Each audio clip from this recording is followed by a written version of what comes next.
¿A dónde fueron a dar tantas hojas de un árbol? ¿Por dónde están las angustias que desde tus ojos sentaron por mí? ¿A dónde fueron mis palabras sucias de sangre de abril? ¿A dónde van ahora mismo estos cuerpos que no puedo nunca dejar de alumbrar? ¿Acaso nunca vuelven a ser algo? ¿Acaso se van? ¿Y a dónde van?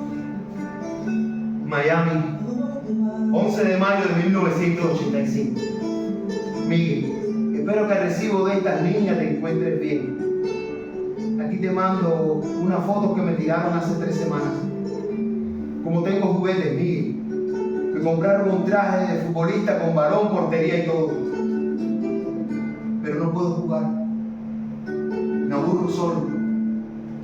Extraño la esquina y los planes que hacía tu abuela. Dile a los del aula que todavía quiero ser como el Che. Que cuando estoy en la mía digo bajito el lema. ¿A dónde va la vida? Yo sé que no puedes responderme, pero no importa. Te mando un abrazo. Chócala. Descansarse Pedro Paulo. la mano mía.